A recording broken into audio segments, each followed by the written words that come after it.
बिस्मिल्लाहिर्रहमानिर्रहीम। अस्सलाम वालेकुम माय यूट्यूब फैमिली। उम्मीद है आप सब ठीक ठाक होंगे और खैरियत से होंगे। तो आज मैं आपको बनाना सिखाऊंगी मसालेदार बीफ। हम लोग इसको बीफ करी भी कहते हैं, ग्रेवी वाला गोश्त भी कहते हैं और हम लोग इसको मसालेदार बीफ भी कहते हैं। तो चलिए, मसालेदार बीफ बनाने के लिए, ग्रेवी वाला गोश्त बनाने के लिए हमें किन किन चीज़ों की ज़रूरत पड़ती है। सबसे पहले मैं ले रही हूँ 1 किलो के करीब बीफ। इसके साथ साथ टमाटो प्यूरी ले रही हूँ। 3 जो है बड़े साइज़ के टमाटर ले लिए थे, उनको मैंने पेस्ट बना लिया है। प्याज लूँगी, ये भी मैंने 3 बड़े साइज़ के प्याज ले लिए थे और इनको मैंने इस शेप का काट लिया था। इसके साथ साथ हम लोगों को साबुत मसाला चाहिए, ज़ीरा चाहिए, काली मिर्चें चाहिए और दालचीनी चाहिए। मैं तकरीबन 1 जो है वो टेबल स्पून ज़ीरा ले रही हूँ और 7 काली मिर्चें और दालचीनी। हम लोग लेंगे दही 1 प्याली के करीब। इसके साथ साथ लहसुन ले रही हूँ, 2 अदद लहसुन थे, उनको मैंने छील लिया है। मिर्चें लेंगे 5 अदद। अदरक लेंगे 2 इंच का, जो है मैंने अदरक का पीस ले लिया है। स्पाइसेस की तरफ आते हैं। रेड चिली लेंगे, रेड मिर्चें लेंगे 1 टेबलस्पून, नमक लूँगी 1 टेबलस्पून और जो है हल्दी लूँगी 1 टीस्पून। तो चलिए हम लोग स्टार्ट करते हैं रेसिपी। सबसे पहले मैं लूँगी एक प्रेशर। हम लोगों ने एक प्रेशर ले लिया, इसमें मैं ऐड करूँगी बीफ। 3 अदद जो लार्ज साइज़ के प्याज थे वो ऐड करूँगी और जो लहसुन मैंने छील लिया था वो भी ऐड कर दूँगी इसमें। इसके साथ साथ हम लोग जो स्पाइसेस हैं, नमक, मिर्च और हल्दी, वो ऐड कर देंगे और जो गरम मसाला था हम लोगों के पास वो ऐड कर दूँगी मैं इसमें। अब मैं ले रही हूँ 1 गिलास के करीब पानी, वो मैं इसमें ऐड कर दूँगी और इसको 15 से 20 मिनट के लिए जो है वो हम प्रेशर दे देंगे। जैसे ही प्रेशर आना स्टार्ट हो जाएगा, इसको मैं जो है इसकी फ्लेम ऑफ कर दूँगी और इसको चूल्हे से उतार लूँगी। 20 मिनट बाद मैंने जो बीफ है उसको एक कढ़ाई में ऐड कर दिया है। अब हम जो है मीडियम टू हाई फ्लेम पर इसका पानी खुश्क करेंगे। जो बीफ ने पानी छोड़ा था उसको मैं खुश्क करूँगी हाई फ्लेम पर। अब मैं इसमें ऐड कर रही हूँ तकरीबन 1 कप के करीब ऑयल और हम लोग जो है इसको अच्छी तरह से भूनेंगे। अब मैंने इसमें अदरक और लहसुन का जो पेस्ट है वो ऐड कर दिया था। मैंने अदरक और लहसुन का पेस्ट बनाया था और वो इसमें ऐड कर दिया था। इसके साथ साथ मैं अब ऐड करूँगी इसमें टमाटो प्यूरी। हम इसमें टमाटर का पेस्ट बनाएंगे और वो इसमें ऐड कर देंगे और अब मैं इसको अच्छी तरह से मिक्स करूँगी ताकि ये जो है मसाले में मिक्स हो जाए।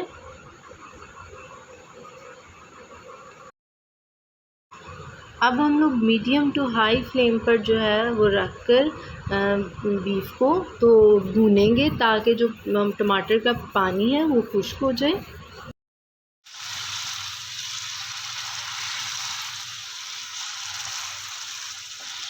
10 से 15 मिनट अच्छी तरह मैंने इसको भून लिया है। तो अब जो है इसका पानी खुश्क हो गया है अच्छी तरह। अब मैं दही लूँगी और उसको अच्छी तरह फेंटूँगी और इसमें ऐड कर दूँगी ताकि उसकी कोई भी खुटियाँ बाकी ना रहें। मिक्स करेंगे हम इसको अच्छी तरह।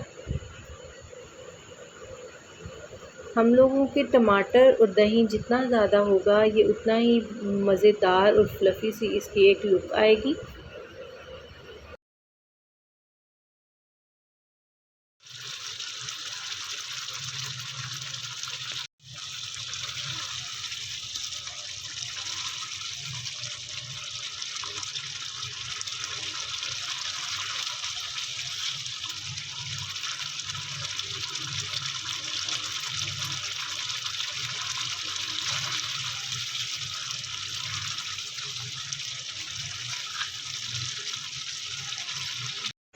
मैं बीफ को तब तक भून लूँगी जब तक ये अपना ऑयल ना छोड़ दे।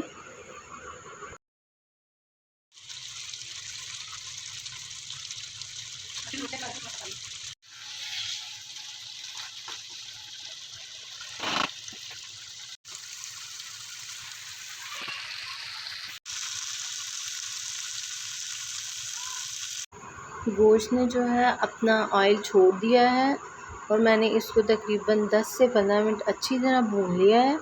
अब मैं इसमें ऐड करूँगी तकरीबन हाफ़ गिलास के करीब पानी।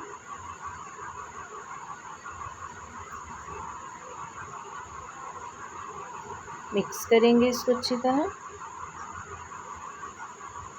और तकरीबन जो है मैं इसको 5 से 6 मिनट तक जो है लो फ्लेम पर रख दूँगी ताकि ग्रेवी सी एक लुक आ जाए। 5 मिनट तक मैंने इसको लो फ्लेम पर ढक कर रख दिया था और ये एक थिक सी बड़ी मज़ेदार सी जो है इसकी ग्रेवी बन चुकी है। अब मैं इसमें ऐड करूँगी गरम मसाला। अब मैं इसमें ऐड कर रही हूँ सब्ज़ धनिया और इसको जो है ना लो फ्लेम पर तकरीबन 5 मिनट तक मैं ढक कर रख दूँगी।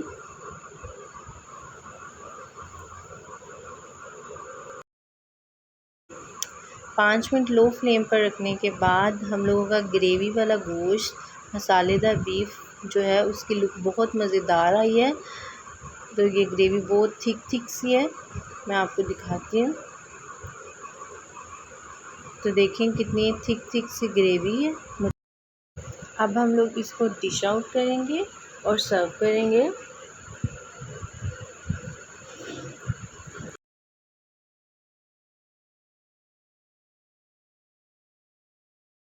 मैंने इसमें हाफ़ ग्लास पानी ऐड किया था और इतनी सी इस हिसाब से इतनी क्वांटिटी की जो है मैंने ग्रेवी बनाई थी। अगर आपको ज़्यादा इसका शोरबा चाहिए तो आप तकरीबन इसमें 1 गिलास के करीब पानी ऐड कर सकते हैं। अल्हम्दुलिल्लाह हम लोगों का ग्रेवी वाला बीफ और मसालेदार गोश्त रेडी हो चुका है। बहुत मज़ेदार बना है, बहुत टेस्टी बना है। तो आप इसको ज़रूर ट्राई कीजिएगा। अगर आपको मेरी वीडियो पसंद आए तो इसको लाइक कीजिएगा, तो मेरे चैनल को सब्सक्राइब कीजिएगा और बेल आइकन के बटन को दबाना ना भूलिएगा ताकि आपको मेरी नई आने वाली वीडियो के नोटिफिकेशन मिलते रहें। दुआओं में याद रखिएगा। तब तक के लिए अल्लाह हाफ़िज़।